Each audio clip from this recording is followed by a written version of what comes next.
Well, it's Saturday the 1st of October. This is episode 2235 of 301 Permanently Moved Online, a personal podcast 301 seconds in length, written, recorded, and edited by me, at the JMO.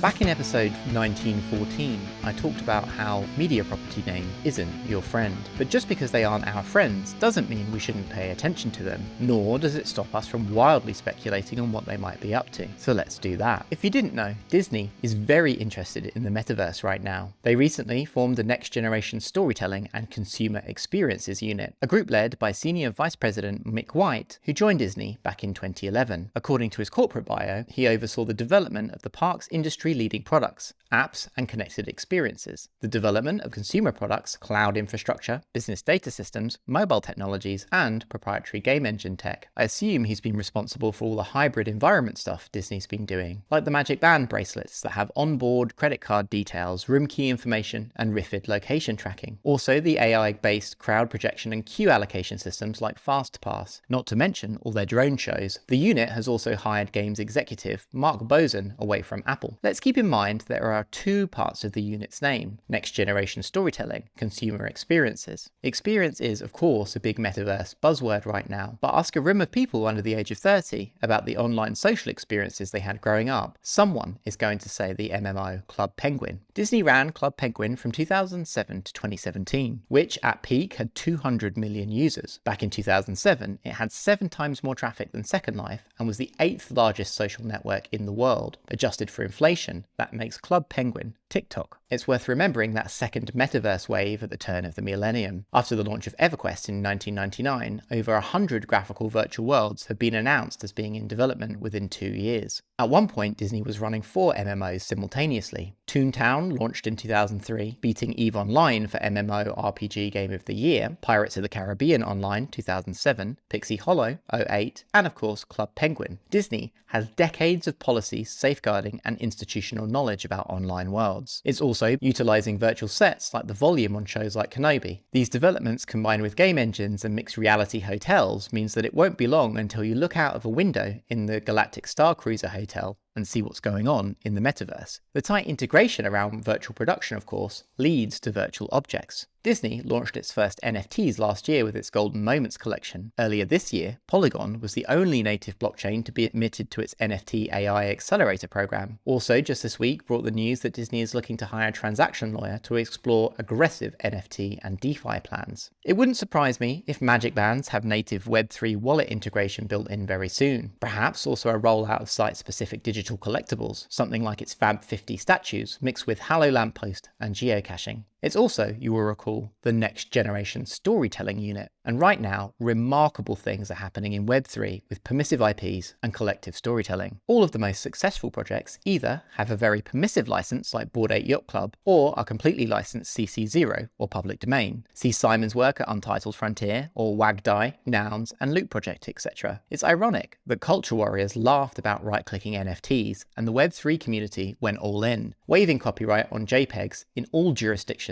worldwide. It's clear to me that Next Generation Storytelling is going to be built on canon, law, and internet-native use mechanisms, aka smart contracts. You know what else falls into the public domain in 2024? Mickey Mouse. Well, Steamboat Willie, specifically, come January 2024, will be able to copy, distribute, publicly perform, or display that beady-eyed and non-gloved mouse in part or in its entirety, and there is very little Disney can do about it. The public will be free to create new stories involving the original iteration of Mickey, change the character design, and incorporate original elements. What the public will not be able to do, however, is violate Disney's rat's nest of Steamboat Willie trademarks held in perpetuity, nor create derivative work that infringes upon the more modern versions of the character's design. Mickey got his white gloves and pupils in 1940, for example. But character development is tricky and a subtle thing to argue in court, and will become harder and harder as the years move on. So Disney needs future infrastructure to manage Mickey in the metaverse. It wouldn't surprise me if Disney adopts some sort of Holly Plus style permissive IP process where fan art and works can be made official, given a stamp of approval from the brand via a smart contract, perhaps giving the creator access to licensing and trademarks, rev share deals, and the official virtual store. This sort of infrastructure will be even more important in the new spawning paradigm brought about by image synthesis tools. Steamboat Willie is going to be everywhere in the metaverse, and as a symbol of the evil copyright regime of the 20th century, a permissive Mickey would seem like like an interesting experiment for a media property that isn't your friend.